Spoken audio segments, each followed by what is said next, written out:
오늘 슬라이드는 여러 개, 몇 개 없으니 염려 안 하셔도 될 것 같습니다. 네.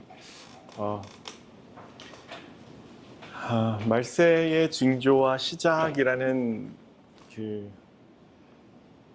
제목으로 저희가 지금 지난주에 이제 내놨던 그 성경절들 중심으로 말씀을 한번 하도록 하겠습니다. 다 같이 읽도록 하겠습니다. 시작. 모든 것을 적당하게 하고 질서대로 하라.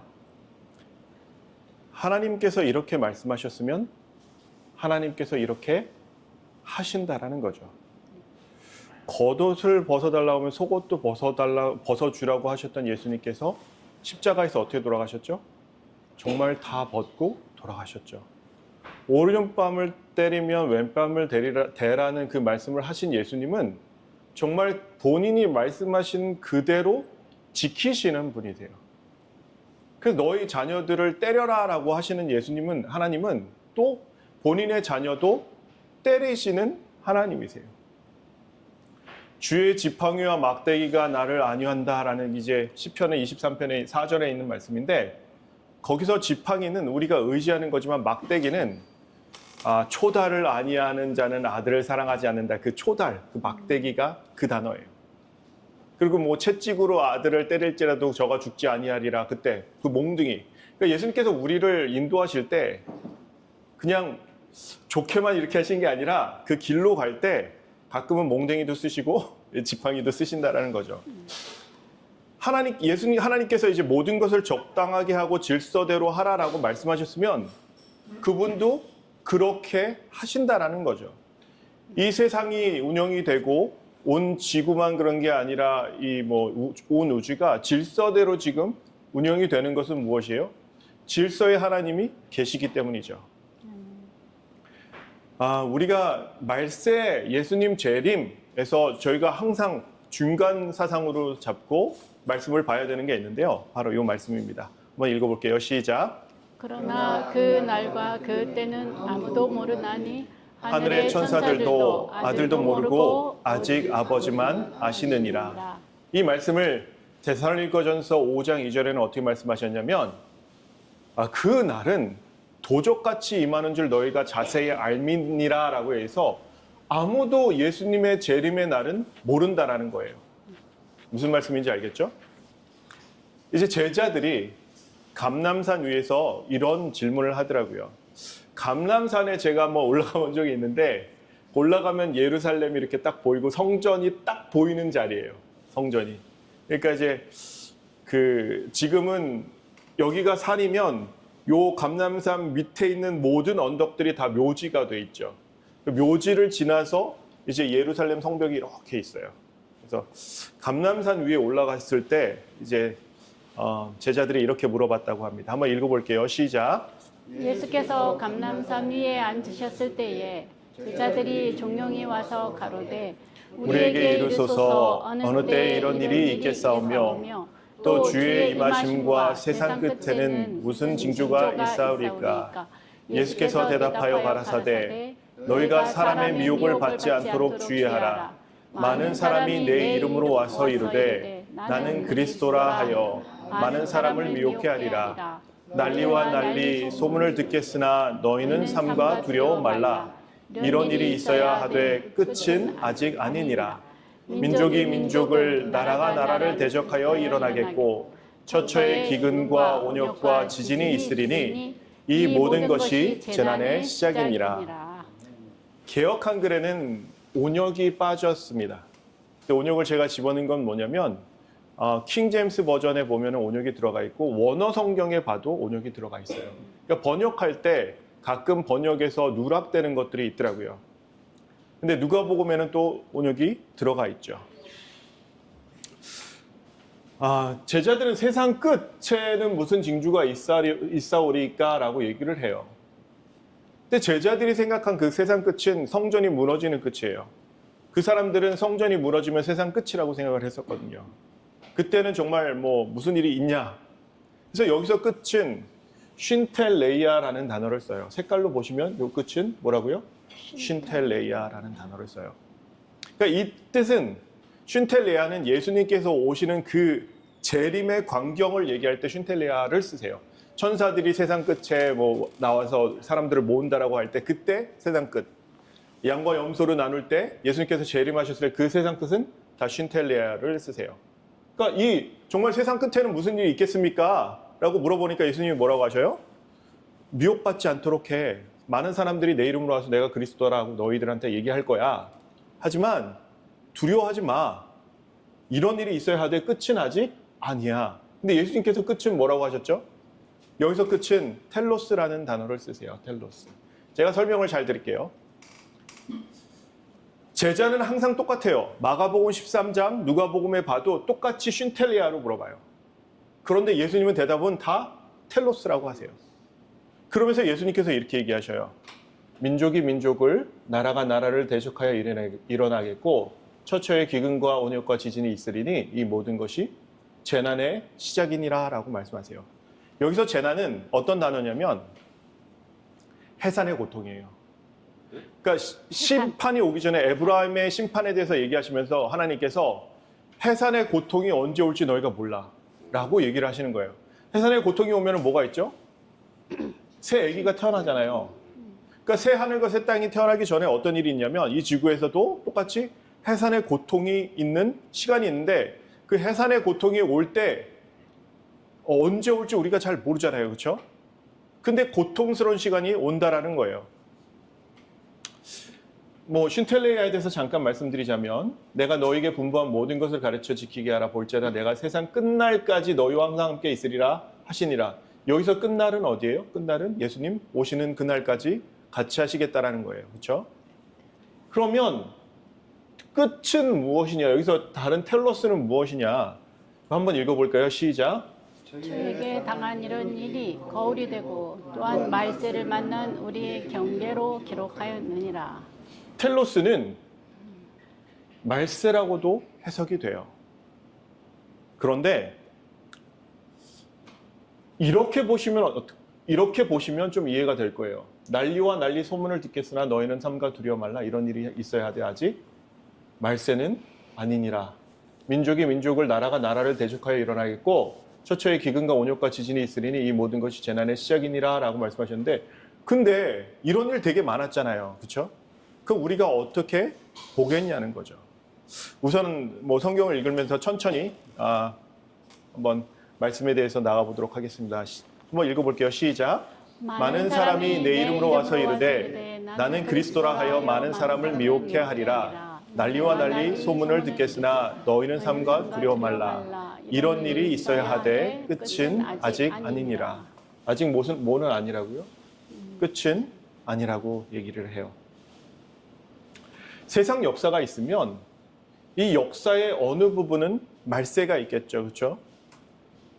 이 말세를 예수님은 텔로스라고 말씀하시고 우리는 반대로 해석하고 있었어요.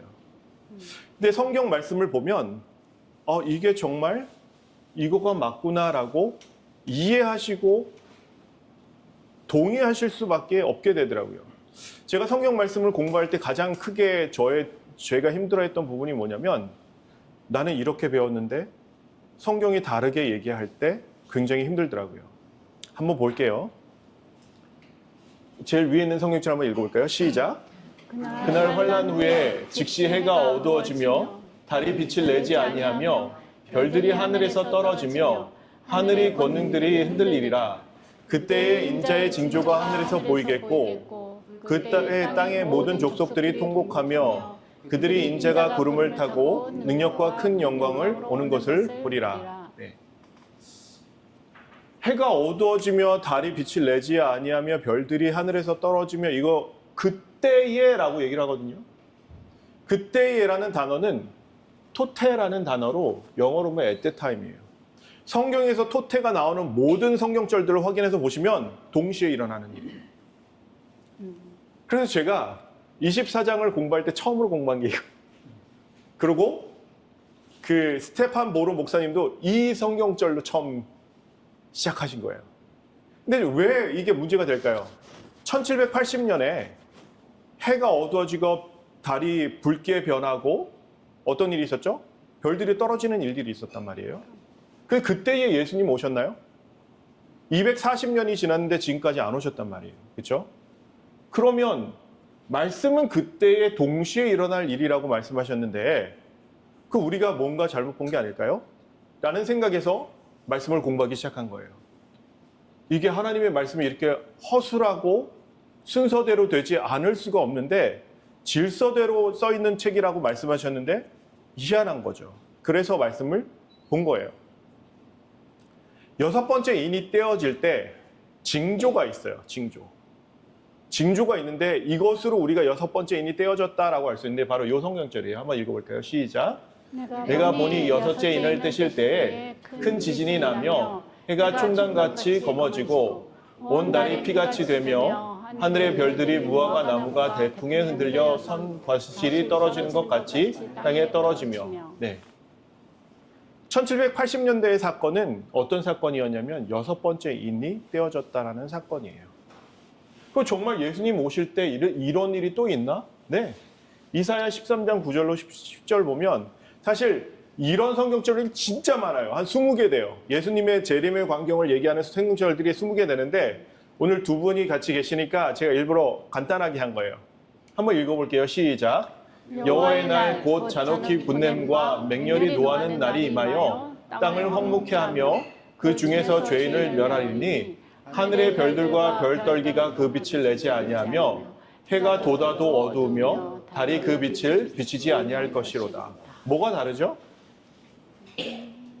뭐가 다를까요? 저 위에 있는 거랑 이게 같을까요? 이게 같을까요? 요거요? 제일 위에 거랑 이 둘 중에 어느 게 같을까요? 말씀은 대충 보시면 안 돼요. 하나님께서, 예수님께서 이렇게 얘기하시잖아요. 율법의 1.1획도 없어지지 않는다라고 말씀하시네요. 1.1획도 하나님께서 기록하실 때 신경 쓰신다라는 거거든요. 그러면 위에랑 이게 같을까요? 이게 같을까요? 한번 딱 차이점을 보세요. 밑에가 같죠? 왜요? 달이 맞아요. 달이 여기선 빛을 내지 않고 여기선 뭐 어떻게 해요? 핏빛을 내죠. 사실 우리가 무엇을 잘 몰랐냐면 징조와 사건을 구분을 못했어요. 징조는 무엇이냐면 이런 일이 일어났다라고 할 때 징조를 보여주는 거고 사건, 이거는 징조죠. 사건은 순서대로 일어나는 거예요. 예를 들어서 바벨론 다음에 메데페르시아, 그 다음에 그리스, 그 다음에 뭐 로마 이런 식으로 순서대로 하는 게 사건이고 징조는 이 징조가 일어나면 6번째 인이 떼어졌구나 라고 알 수 있는 거죠. 근데 제가 이렇게 설명을 드리는데 제가 이거를 공부해가지고 한번 한국에 감수를 보낸 적이 있어요. 목사님들께. 그 목사님들께 이제 새 목사님들께 했는데 답변이 어떻게 왔냐면 저한테 진짜 말씀으로만 연구를 했는데 이런 답이 나왔다니까 되게 새롭습니다. 근데 우리가 아직 가지지 못한 빛이라 내가 답을 주기에는 좀 그렇습니다라고 한 분이 왔었고 한 분은 그 설명을 들으시고 나서 예수님의 사랑이 녹여져 있는 것 같지 않아서 잘 모르겠다 이렇게 말씀하시더라고요. 근데 저는 괜찮은데 제가 지금 설명드린 게 제가 어쩔 때 너무 확신을 가지냐면 정말 빛을 따라갔을 때 따라간 목사님들이 똑같은 설교를 하실 때 저는 그분들의 설교를 본 적 없고 그분들은 저의 설교를 본 적이 없는데 그분들의 설교를 봤는데 똑같이 해석을 하시더라고요. 그래서 하나님의 말씀에 대해서 하나님의 말씀은 정말 그 누가 말씀만 빛만 따라가면 진리의 성령께서 진리로 분명히 인도하시는구나라는 것을 알게 됐어요.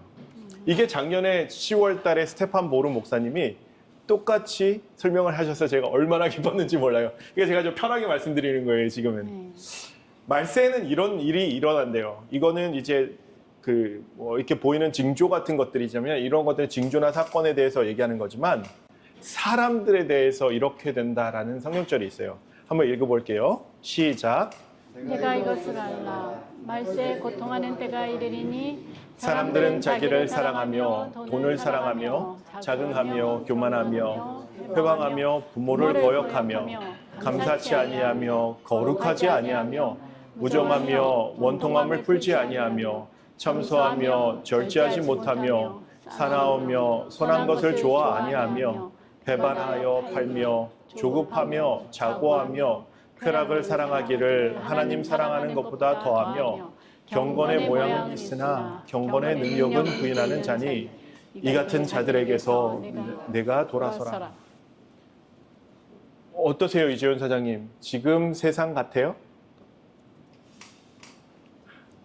사람들이 뭘 좋아해요? 돈을 사랑하죠? 예, 맞아요. 자긍하죠?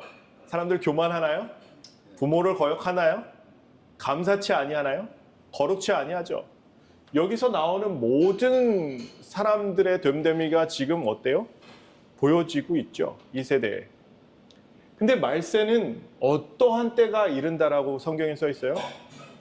고통하는 때. 고통하는. 그러니까 말세라는 것은 고통하는 때여야 돼요, 성경적으로 보면. 그러면 우리는 지금까지 되게 고통스럽게 살았었나요? 아니면 그래도 되도록 좀 평안하게 산 측에 드나요? 평안했죠. 이렇게 보면.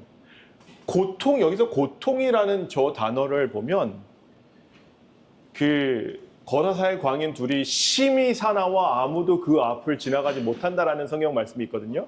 귀신 들린 사람들이 있었는데 그 사람들이 심히 사나워서 그 앞으로 아무도 지나가기 힘들대요. 그 심히 사나웠다라는 단어가 이 고통이라는 단어랑 똑같은 거예요. 그러니까 아무도 이 시대를 살고 싶지 않은 게 언제라고요? 말세라고요. 말세라고요. 세상 역사가 있으면 재림이 맨 끝에 있으면요, 말세를 텔로스라는 단어로 알려주시면서 재난, 고통의 시작이다라고 말씀하셨잖아요, 예수님께서. 요 재난이라는 단어는 오딘이라는 단어예요. 해산의 고통이에요. 해산의 고통의 시작이 언제라고요? 말세라고요. 예. 마태복음 24장 8절에 보면 재난의 시작이다라고 하면서 어떠한 한 시작점을 알려주세요. 그래서 텔로스를 말세라고 해석하면 너무 마태복음 24장과 딱 들어맞아요.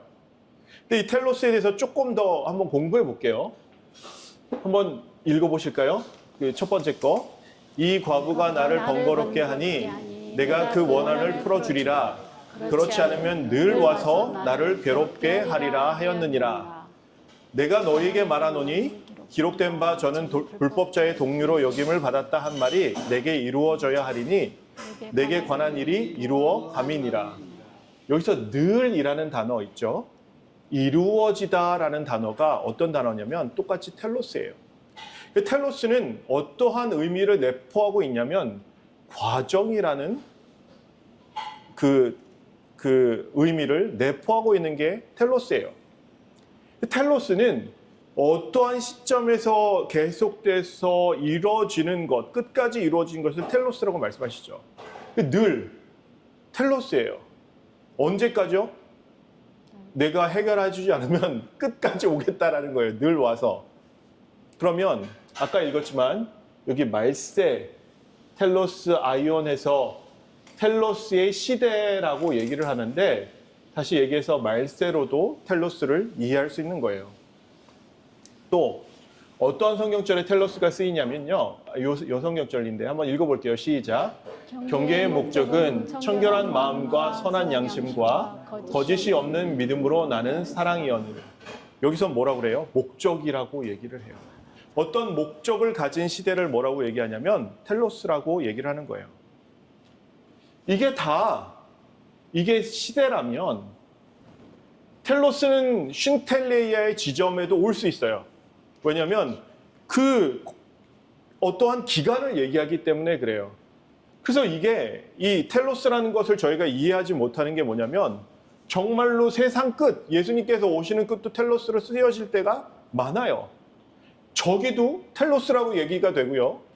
뭐 중간에도 그렇고 이쪽 끝에도 그렇고, 그래서 어떠한 기간, 목적을 이루어서 가는 과정에 대한 기간을 텔로스라고 얘기를 하는 거예요.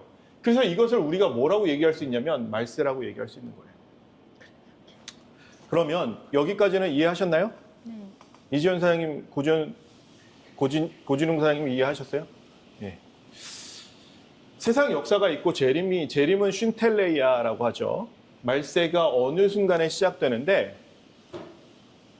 어떻게 된다고요? 킹 흠정역 한번 읽어볼까요? 시작. 민족이 민족을 왕국이 왕국을 대적하여 일어나고 곳곳에 기근과 역병과 지진이 있으니 이 모든 것은 고통의 시작이니라. 네. 마가복음 13장 8절에도 똑같은 단어로 재난의 시작이라고 얘기하지만 똑같은 오딘의 시작이다라고 말씀하세요. 한번 읽어볼게요. 시작. 민족이 민족을 나라가 나라를 대적하여 일어나겠고 처처에 지진이 있으며 기근이 있으리니 이는 재난의 시작이니라 라고 하면서 여기서 재난은 뭘까요? 똑같이 오딘이에요. 오딘. 그 단어가 4번밖에 안 나와요. 성경에.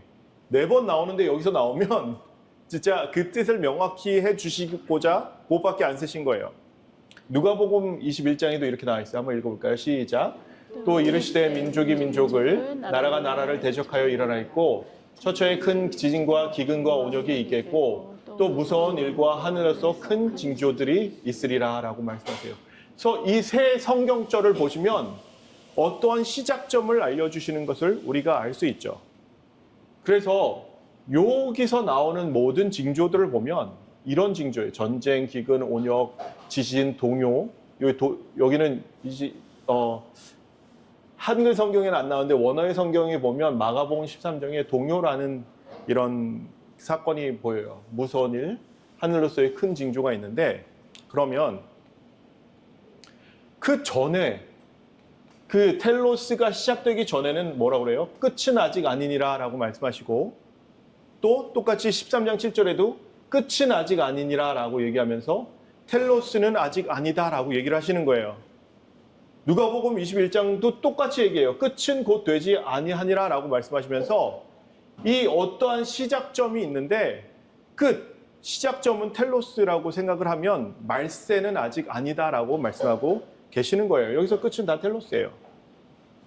그러면 이런 일들은 되게 많았는데 그럼 우리가 어떻게 구분을 하겠는가? 그렇죠? 이런 일이 되게 많았잖아요. 역사적으로 봤을 때 지진도 되게 많았잖아요. 그렇죠? 뭐 우리 리스본 대지진도 있었지만 뭐 하이티 대지진도 있었고 하이티 대지진은 리스본의 대지진보다 10배가 많았고요. 그 전에 뭐 중국에서 일어났던 거는 100배의 사상자 수가 있었어요. 16만 명인가 뭐 60몇만 명인가 죽은 그런 지진의 기록이 있어요. 그럼 이게 도대체 정말 재난의 시작인 것을 우리가 어떻게 알 수 있느냐? 제가 이겁니다 하면 그건가요? 아니면 말씀이 증거해야 되나요? 말씀이 증거해야 되죠. 누가복음 21장에는 어떤 말씀이 있냐면요. 요 말씀이 있어요. 이 날은 온 지구상에 거하는 모든 사람에게 이 말이라. 다시 얘기해서 여기서 나오는 이런 징조들은 어떤 징조여야 되냐면 전 세계적인 징조여야 된다.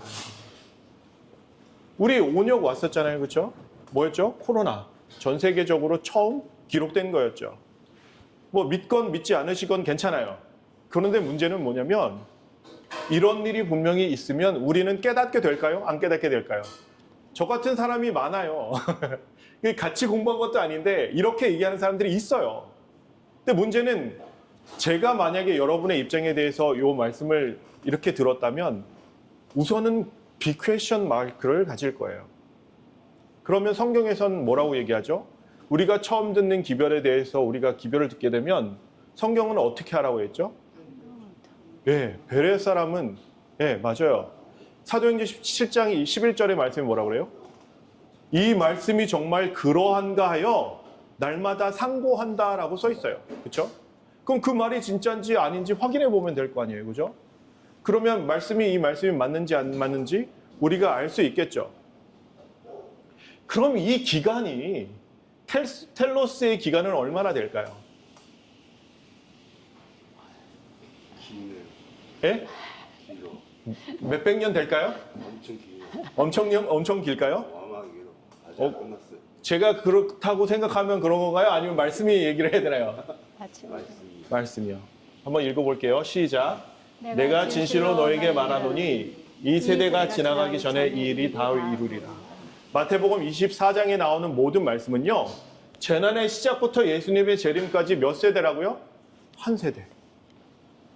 이게 예루살렘 성전의 그 멸망까지를 이제 같이 말씀하셨는데 예수님께서 타이터스 장군이 멸망시킬 때까지의 기간이 39년 걸렸어요. 근데 저는 몰라요. 왜요? 저희가 처음에 본 성경절에서 예수님이 언제 오실지 안다고요? 모른다고요? 아무도 모른다고요. 근데 뭐는 알 수 있냐면 이 세대가 지나기 전에 일이 다 이루리라.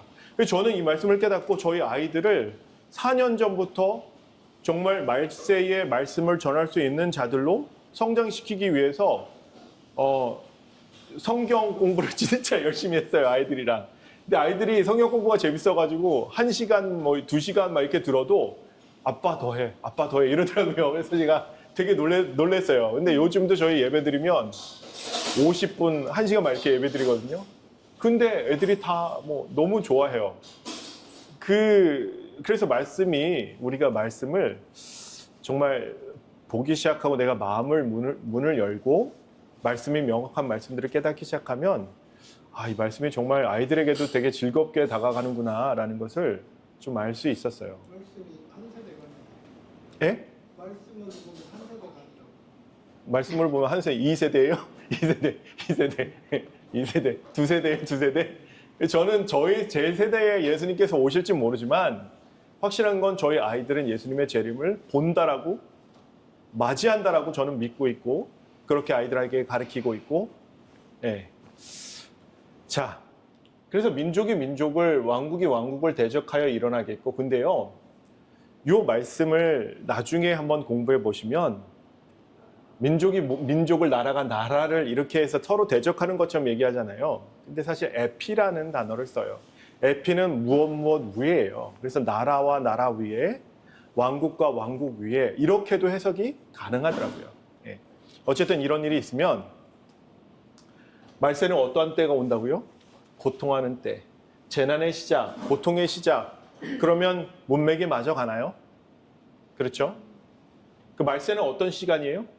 고통하는 때예요. 고통의 때. 마태복음 24장 8절은 분명히 이 모든 것이 무엇이라고요? 재난의 시작이다라고 하면서 오딘의 시작이다라고 하면서 요 재난 요 단어가 뭐냐면 오딘, 해산의 고통이라는 뜻이에요. 근데 하나님께서 세상을 심판하시기 전에 항상 뭐라고 하시냐면 해산의 고통이 너희가 알지 못하는 시간에 찾아온다라고 말씀하세요. 근데 해산의 고통이 딱 오면은 이게 해산의 고통인지 저희는 알 수 있을까요? 여자가 아기를 딱 이제 해산하기 전에 고통이 여자에게 오면 여자는 알 수 있을까요? 없을까요? 알죠. 그걸 왜 몰라요? 그 알죠. 배 아파 죽겠는데 이제 아기가 나오려고 하는데 그럼 알잖아요. 그렇죠? 근데 요즘 젊은 아이들이요. 네. 자기가 모른대요. 그러니까 그래요? 이게요. 그것도 다 상식이 있어야 와. 이게 내가 지금 이게 해산이 이제 텀이 오는구나 시간이 이렇게 와. 간격이 있구나 이걸 아는데 요즘 젊은 애들은 그냥 모른대요? 화장실 갔더니 애가 나왔다 이런 정도로 그러니까 이게 해산의 고통이라는 거에는 그 고통의 종류에 대한 그 어떤 뭔가 의미가 있을 것 같다는 저는 맞아요. 생각이 좀 근데 있었거든요. 그거를 임신기간을 알기 때문에 하는 거 아니에요? 임신 기간도 그런데 알죠. 저희가 8개월에 이렇게 배 아프면 미리 가진통이 간호사님이 가진통이 있는데 그게 유산처럼 어쨌든 좀 수축하면서도 유산될 때도 그런 고통이 있지 않을까요? 그러니까 아파요. 근데 요번에 리자가 저한테 5시에 연락이 온 거예요. 새벽 5시에 와가지고 보스 내가 이제 양수가 터져가지고 애가 나올 것 같다. 그 이게 보이니까 그러더니 그날 가서 오후 5시에 애를 낳더라고요.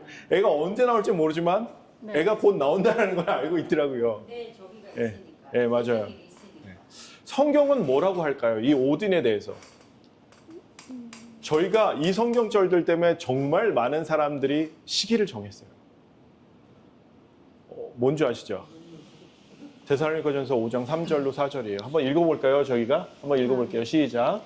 저희가 평안하다 안전하다 할 그때에 잉태된 여자에게 해산 고통이 이름과 같이 멸망이 호련히 저희에게 이르리니 결단코 피하지 못하리라.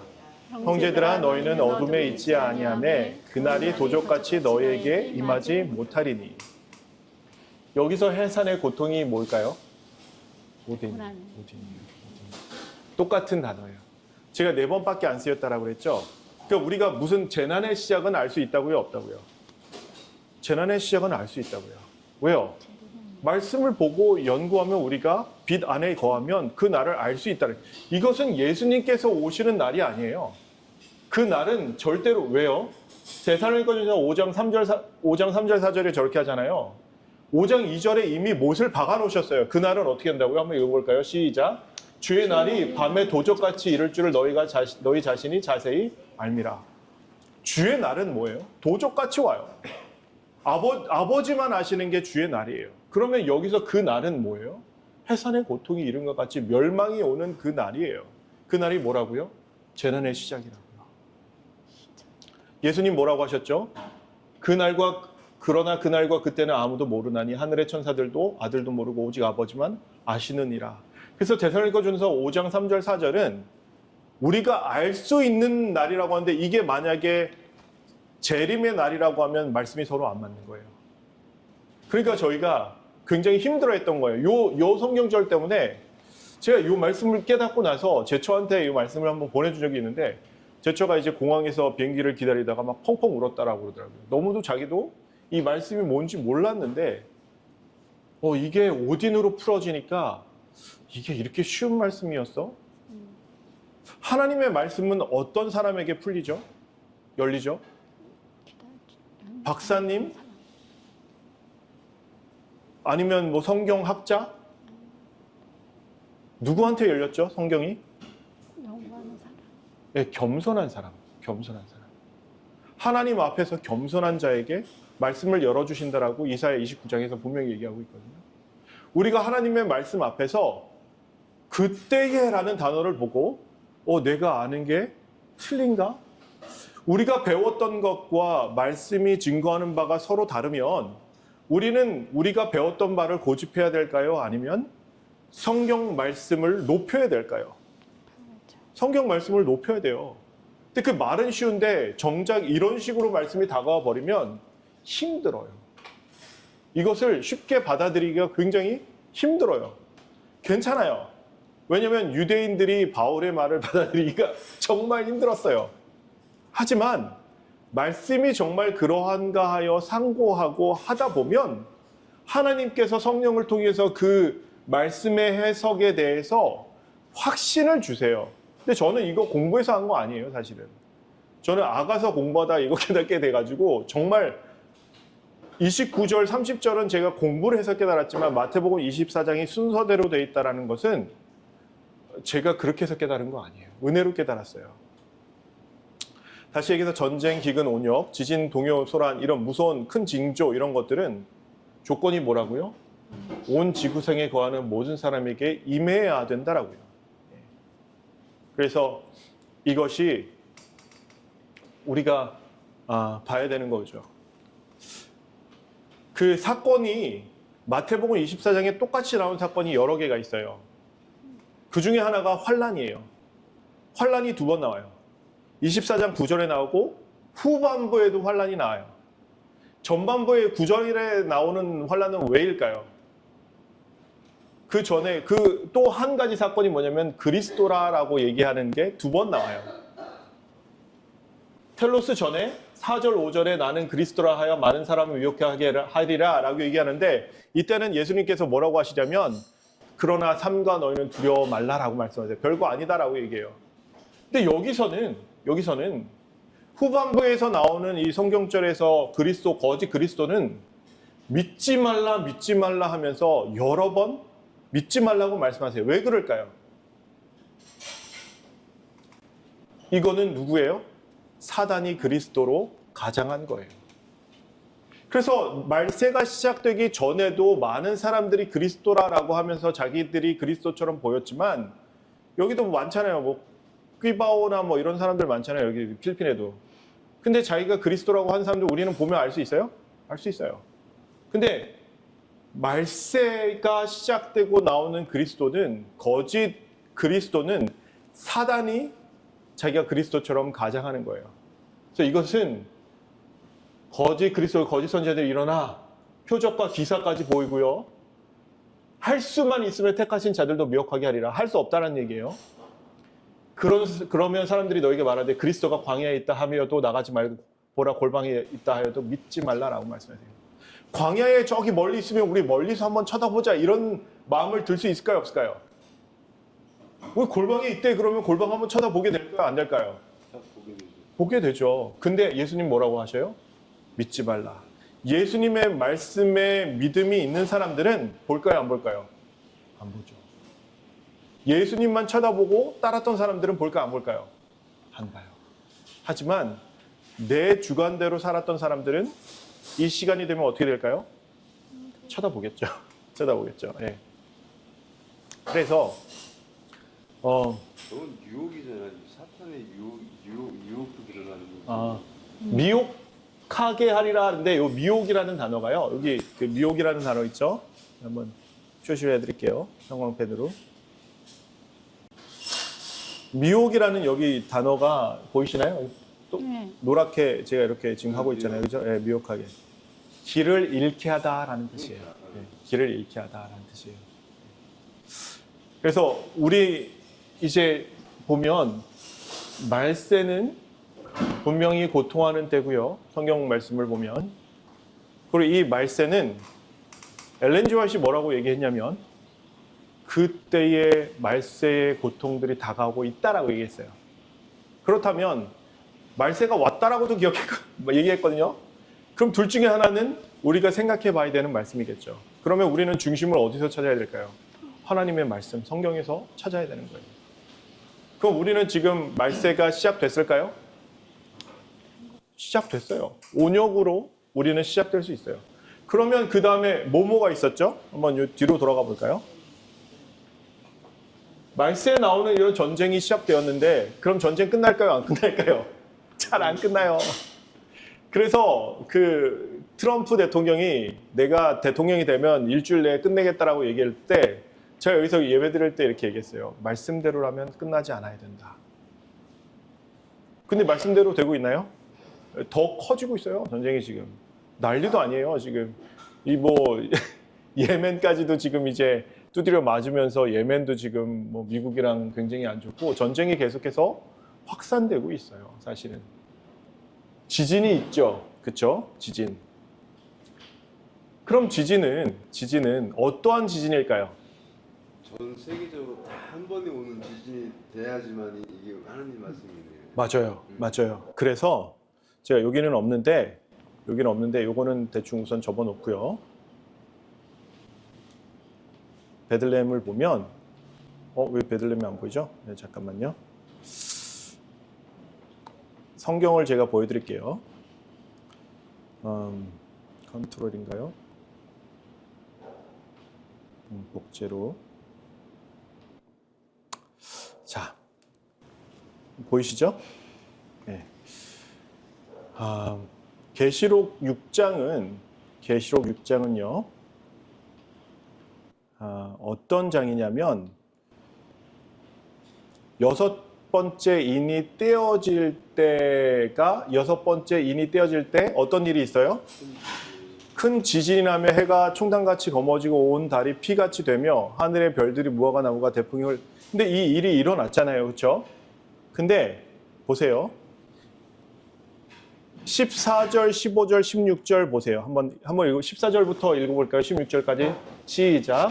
하늘은 종이축이 말리는 것 같이 떠나가고 각 성과 섬이 제자리에서 옮기우매 땅의 임금들과 왕족들과 장군들과 부자들과 강한 자들과 각 종과 지주자가 불과 산 바위 틈에 숨어 산과 바위에게 이르되 우리 위에 떨어져 보좌에 앉으신 이의 낮에서와 어린 양의 진노에서 우리를 가리우라.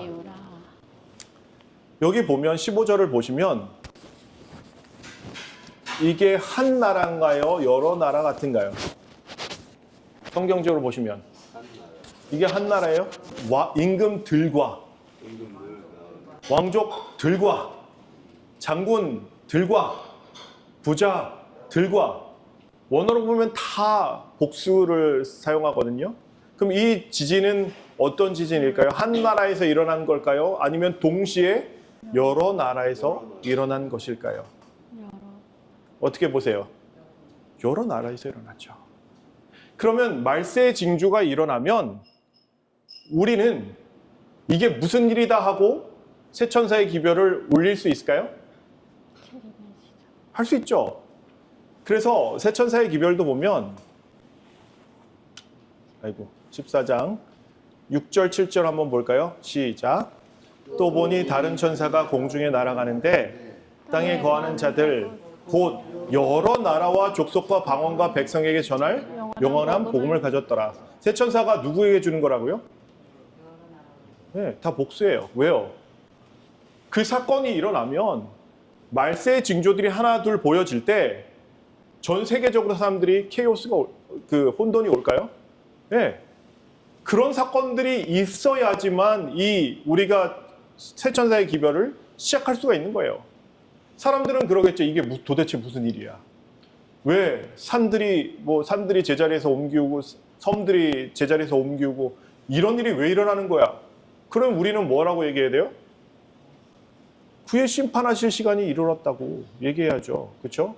하늘과 땅과 바다 물들이 그러신 만드신 이를 경배하라 하더라라고 우리는 얘기할 수밖에 없겠죠. 그러면 우리는 누구에게 미움을 받을까요? 전 세계적인 미움을 받아야 되잖아요. 그렇죠? 그러면 보세요.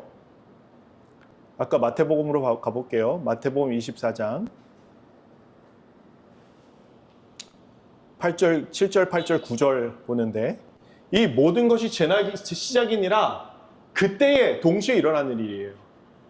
사람들이 너희를 환난에 넘겨주시면 너희를 죽이니 너희가 내 이름을 위하여 누구에게요? 모든 민족에게. 왜요? 모든 민족에게 전하니까요. 모든 민족에게 전하는 기별이 있기 때문에 우리는 뭐라고 전해요? 심판하실 시간이 이르렀다라고 전하죠. 그러면 사람들은 뭐라고 하죠? 아니라고 하죠. 카톨릭을 중심으로 우리는 세계를 구해야 된다라고 얘기하고 저희가 심판하실 시간이 이르렀다고 하면 세상을 소란케 하는 사람들이라고 저희는 손가락질을 받고 저희를 죽이기까지 한대요. 너희를 죽이리니. 야곱의 환란에 사람이 죽나요? 안 죽나요? 안 죽어요. 엘렌 지 화이트가 너무도 클리어하게 얘기해서 야곱의 환란에 사람 안 죽는 건 다 알고 있어요. 재림교인들이. 예. 그럼 이거는 뭐예요? 이 환란은 요셉의 환란이에요. 예. 그래서 뒤에 보면 21절에 또 환란이 있어요. 창세로부터 지금까지 이런 환란이 없었고 후에도 없으리라. 다음 시간에 언제 시간이 될지 모르지만 제가 설명을 드리겠지만 야곱의 환란에 대한 표현과 마태복음 24장 21절에 대한 표현이 똑같아요. 완전 똑같아요. 예레미야 20장 17절인가요? 그 야곱의 환란에 나온 게요? 그런 것 같은데 제가 한번 볼게요. 아닌데. 목사님 몇 절이었죠? 20장 17절이었네. 제가 한번 찾아볼게요. 차라리 야곱의 환란. 야곱. 예레미야 30장 7절이었네요. 가물가물합니다 제가. 네. 말세예요. 네. 자, 한번 읽어볼게요. 시작. 슬프다 그날이여 비할 데 없이 크니 이는 야곱의 환란이 때가 되미르라마는 그가 이에서 구하여 냄을 얻으리로다. 여기서 뭐라고 그래요? 비할 데 없이 크대요. 아까 마태복음 24장에 뭐라고 했어요? 24장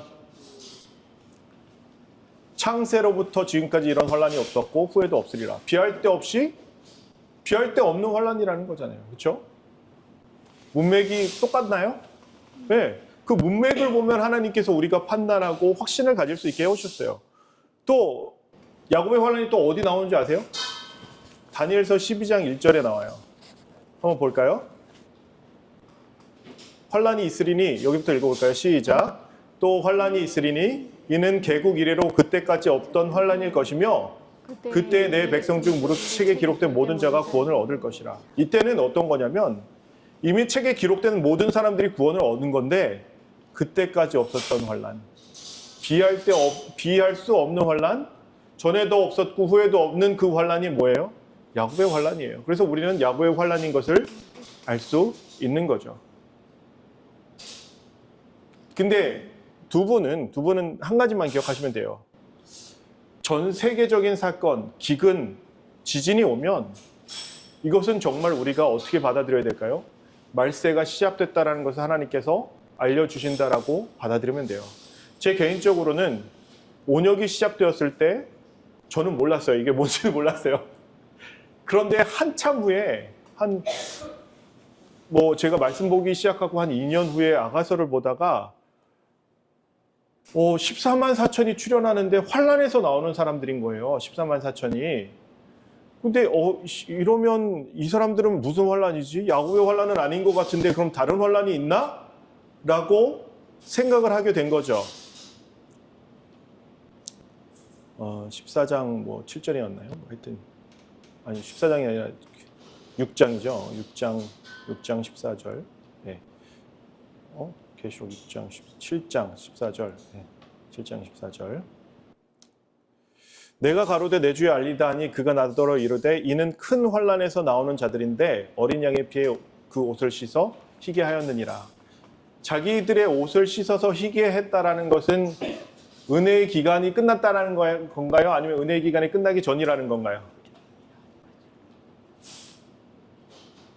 은혜의 기간이 끝나면 어린 양의 피에 옷을 씻을 수 있어요? 없어요? 없어요. 예. 그러면 이 사람들은 어느 환란에서 나오는 거죠? 요셉의 환란에서 나오는 사람들이에요. 네, 요셉의 환란에서 나오는 사람들이죠. 그래서 저는 예전에 어떤 생각을 가지고 있었냐면 야곱의 환란이 오면 그때 예수님 잘 믿어야겠다 이런 생각 가지고 있었거든요. 핍박하고 일요일 시험령 내리면 막 그때 해야겠다 이런 생각을 했었는데 이게 엄청나게 미련한 생각이었고 우리 이재훈 사장님과 고진웅 사장님 두 분 다 말씀을 깊이 보셔야 돼요. 보시기 힘드실수록 보셔야 돼요. 저도 성경을 처음에 게임 중독에 막 여러 중독에 걸려 있다가 말씀을 보는데요. 한 말씀을 이해하기 위해서 어쩔 때는 집중하려고 서서 1시간 넘게 쳐다볼 때도 있었어요. 이해할 때까지 무릎 꿇고 그렇게 봤어요, 처음에. 그렇게 보셔야 돼요. 목숨 걸고 보셔야 돼요. 이재훈 사장님 하늘나라 가시고 싶으시다고 그러셨잖아요. 그죠? 그러면 이 땅에 있는 삶을 우리가 집중해야 될까요? 아니면 저 하늘에서의 삶을 집중해야 될까요? 하늘이죠. 그러면 스스로 반문해 보세요. 내가 지금 무엇을 위해 더 많은 시간을 투자하고 있는지, 내가 지금 어떻게 살아가고 있는지 하나님께서 나를 보시면 잘하고 있다라고 얘기를 하실지 아니면 걱정하실지를 생각해 보세요. 우리가 어쨌든 말세에 산다는 것은 어떤 거냐면 하나님께서 세우신 사람들인 거예요. 바울이 그래요. 자기가 사도된 것은 내가 사람으로 사도된 것이 아니라 예수 그리스도와 하나님으로부터 내가 사도직을 받았다라고 얘기를 해요. 그 우리의 말세에 태어난 우리들은 그러면 제가 태어나고 싶어서 태어났나요? 아니면 하나님께서 태어나게 하셨나요? 하나님께서 태어나시게 하셨죠. 그 하나님께서 우리의 삶에 의미를 갖고 우리를 서로 만나게 하시고 서로 말씀 공부하게 하시고 그리고 이 자리에 모으게 하셨다라고 얘기할 수 있을까요? 아멘. 네. 그러면 우리가 이제 해야 될 일들이 정해진 거예요. 모든 목사님들도 그러시고 재림교회에서는 예전에 사실 되게 오랫동안 우리는 말세에 산다라는 얘기를 쉽게 해왔어요. 나쁜 거 아니고 그분들도 그분들의 빛을 가지고 분명히 그렇게 말씀하셨어요. 그게 틀렸다라고 얘기할 수도 없어요. 근데 사실 모든 그리스도인의 신앙은 말세 신앙이어야 돼요. 근데 너무 말세를 많이 듣다 보니까 누가 또 말세라고 하면 힘들어해요. 말세라고 생각을 해도 힘들어한다고요. 근데 여러분 예수님을 기다리시나요? 그러면 우리가 말세라고 사람들이 얘기하면 얘기할수록 어떻게 될까요? 더 기뻐하고 즐거워해야 되겠죠. 그래서 우리는 오직 말씀대로만 따라가면 돼요. 진리의 성령이 우리를 인도해 주실 때 대신 한 말씀이라도 내가 해석한 것과 반대된다라고 생각하면 어떻게 될까요? 다 내려놔야 돼요. 다 내려놔야 돼요. 그렇지 않고는 말씀을 절대로 깨달을 수가 없어요. 저와 여러분이 앞으로도 계속 말씀 공부를 열심히 하시는 수요일 저녁 시간이 되기를 바라면서 말씀을 줄이겠습니다. 고맙습니다.